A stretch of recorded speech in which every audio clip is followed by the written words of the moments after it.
तो कैसे हो। तो अब हम आपके लिए लाए हैं एक नया टॉपिक क्लास 10th का इलेक्ट्रिक करंट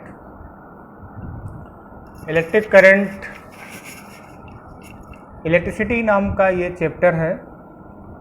तो सबसे पहले जैसे आप स्क्रीन में देख रहे हैं इलेक्ट्रिक करंट शो किया जा रहा है।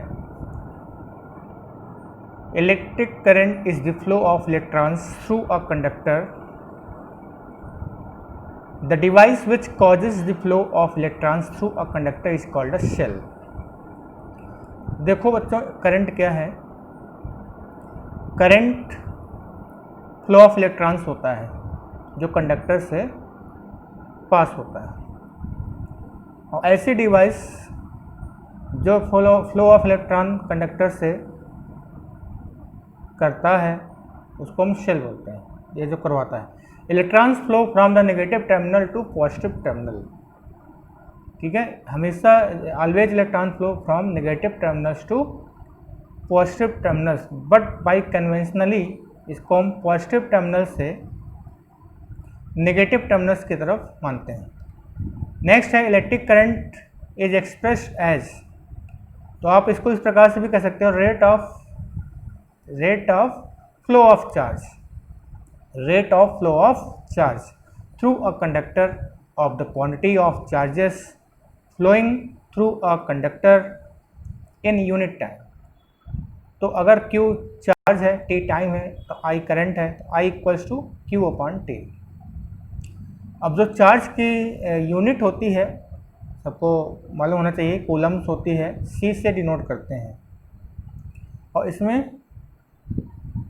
कितने इलेक्ट्रॉन होते हैं, तो इसमें दिया हुआ 6 × 10⁻18 इलेक्ट्रॉन्स 1 कूलम में। तो 1 कूलम का जो चार्ज होता है वो 1.6 × 10⁻19 होता है। तो आप इसको अभी यहाँ पे छोड़ दीजिएगा, ये पार्ट।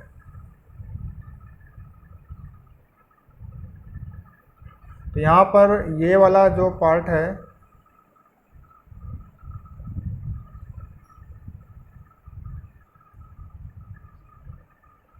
जो संख्या लिखी हुई है 6 × 10⁻18 इलेक्ट्रॉन, ये आपको अभी नहीं देखना है, इसको अभी मत लिखिएगा। The SI unit of current is ampere. 1 coulomb, 1 electron का जो चार्ज होता है 1.6 × 10⁻19 कूलम होता है। अब हम 1 एम्पियर को डिफाइन करें। 1 ampere is the current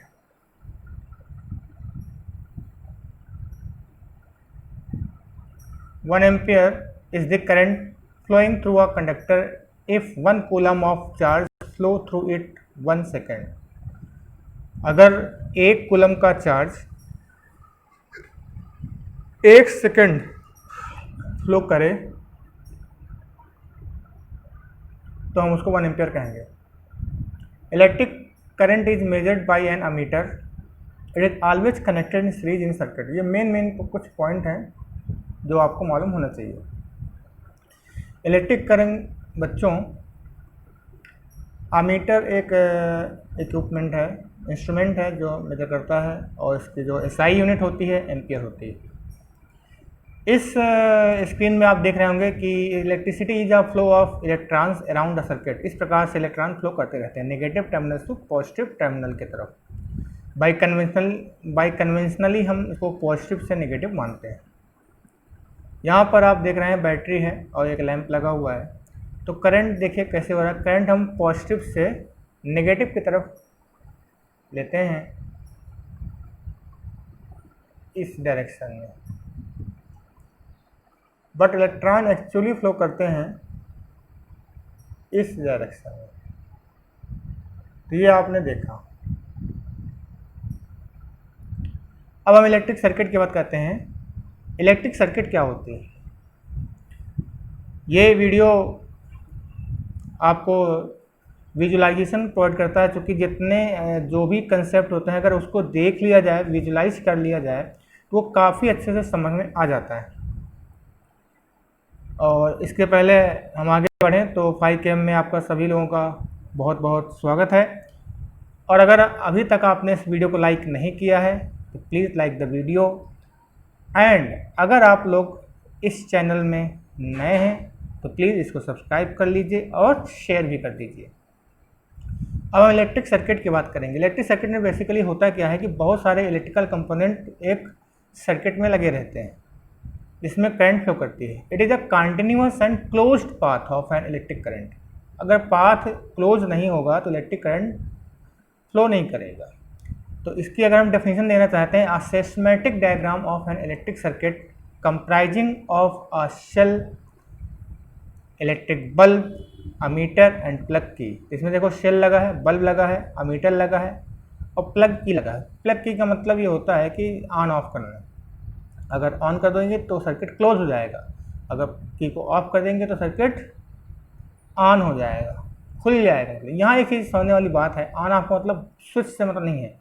on off का मतलब यहाँ जैसे हम घर की कोई स्विच ऑन करते हैं तो वो चीज़ ओपन हो जाती है, मतलब कि चालू हो जाता है, ठीक है। तो यहाँ अगर प्लग की क्लोज है तो इसका मतलब बंद नहीं, उसमें पर सर्किट में करंट फ्लो कर रहा है, और अगर ओपन है तो उसमें कोई करंट फ्लो नहीं करेगा। ओके, तो ये आप अभी इसके पहले आपको बताया गया था कि अमीटर सीरीज में लगाते हैं,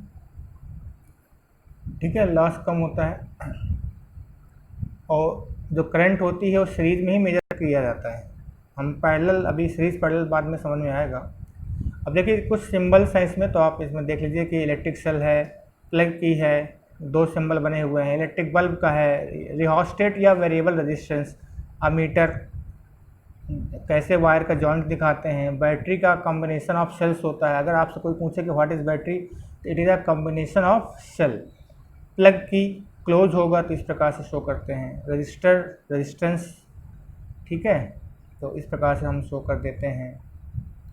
और volt meter, crossing over without joining wire, इस प्रकार से हम शो कर देते हैं।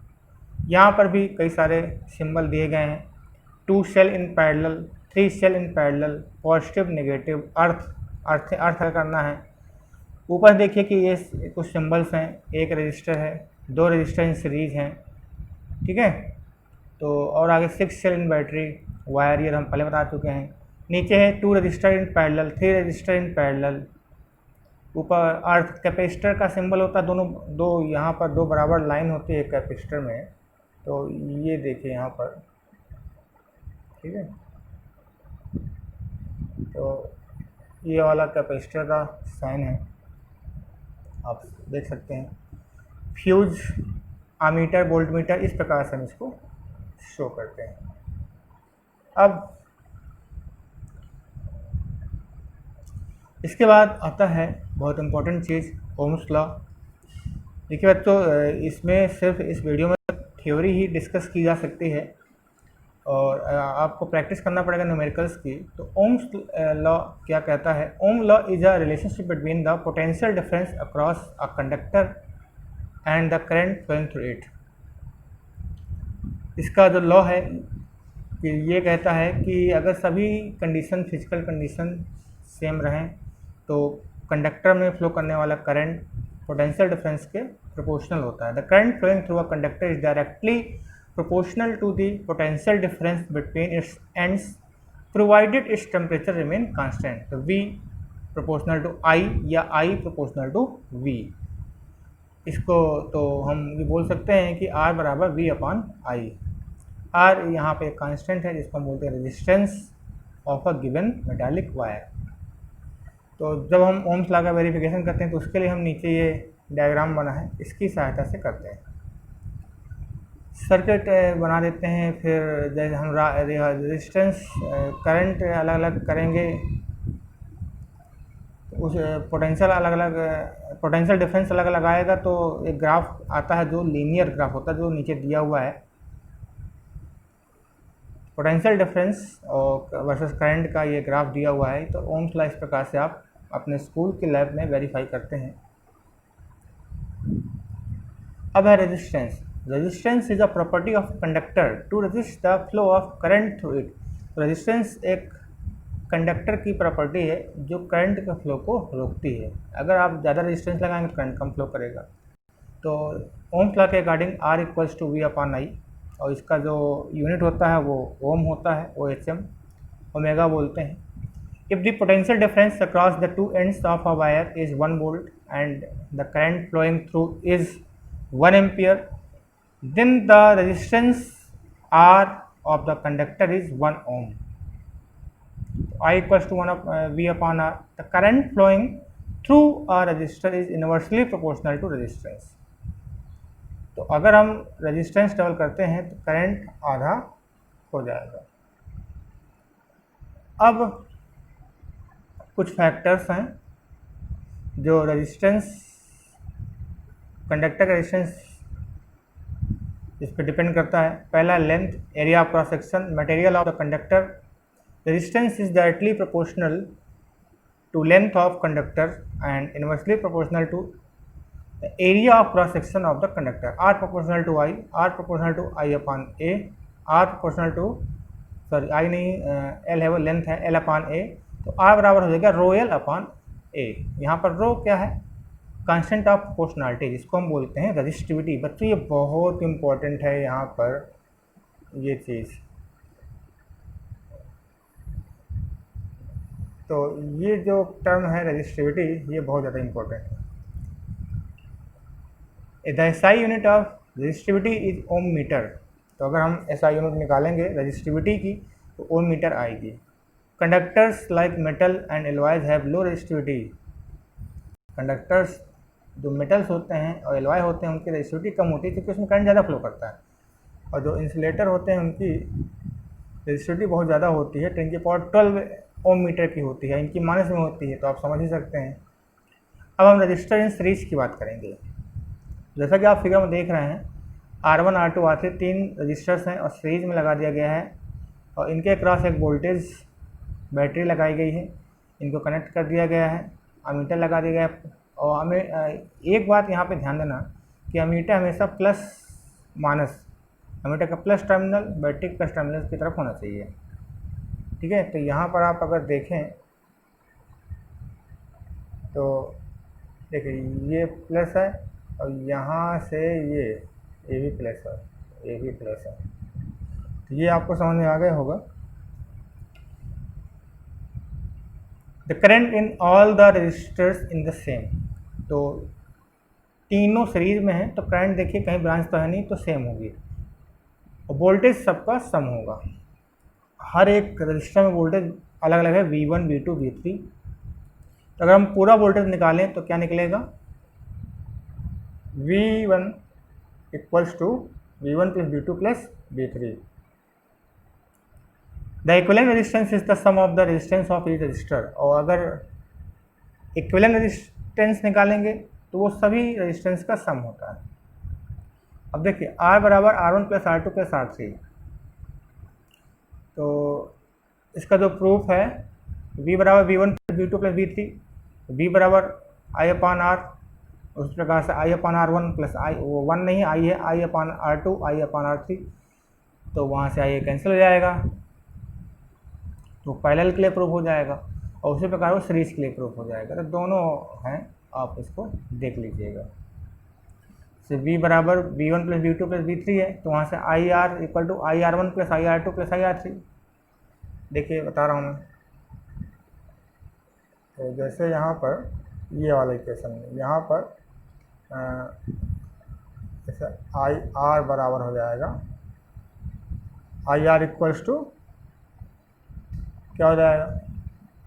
IR इक्वल्स टू हो जाएगा IR1 plus IR2 plus IR3। इस प्रकार पैरेलल का भी दिया हुआ है। अब हम इलेक्ट्रिकल एनर्जी की बात करेंगे। Is the work done to maintain the flow of current in a conductor. Conductor में करंट को मेंटेन करना, वो इलेक्ट्रिकल एनर्जी का काम होता है। तो W equals to Q into V और I equals to Q upon T, आपने पहले पढ़ा था Q equal to I into T. अब W बराबर Q की जगह I इंटू टी की रख दीजिए, तो W equal to I into T into we.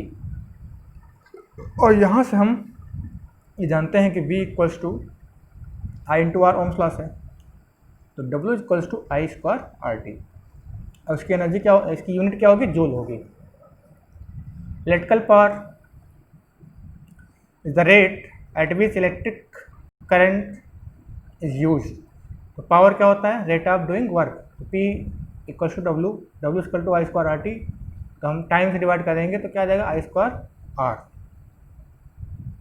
तो और एक चीज़ और आ सकती है, आई स्क्वायर आर है तो आई अपॉन आर बराबर V, P equal to V into I. इसकी यूनिट वाट होती है, 1 किलो वाट में 3.6 इंटू 10 की पावर 6 जूल होता है, वो जो यहाँ पे दिया हुआ है ये चीज़।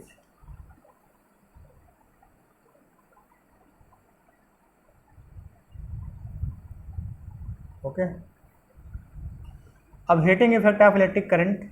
तो आप ये चीज़ ध्यान दीजिएगा कि 1 किलो वाट आर को हम 1 यूनिट बोलते हैं और 1 यूनिट इक्वल टू 3.6 इंटू 10 के पावर 6 जूल होता है। अब heating effect of electric current ये पूछा जाता है, तो इसमें आपको ये सर्किट डायग्राम बनाकर आपको ये एक्सप्लेन कर देना है। If a current I flows through a resistor of resistance R and T be the time for which a charge Q flow through it, then the work done to move the charge through potential difference V। तो इसमें आपको ये formula पता है, W equals to Q into V और P equal to W upon T. तो power अगर निकालना है तो हम टाइम से डिवाइड कर देंगे, तो Q into V upon T. और Q अपॉन टी बराबर क्या होता है, I, तो P बराबर V इंटू आई। तो उसी प्रकार हीट अगर एनर्जी से सप्लाई करना है तो P इंटू टी या वी आई टी। तो इस प्रकार से, और उसी प्रकार से हम अगर वैल्यू रख दें, V की जगह रख दें आई स्क्वायर आर, तो H बराबर आई स्क्वायर आर टी। तो इसको हम जूल्स लॉ ऑफ हीटिंग भी बोलते हैं। तो बच्चों ये पूरा वीडियो एक वन शॉट में एक था, तो इससे आपको फ़ायदा मिला होगा।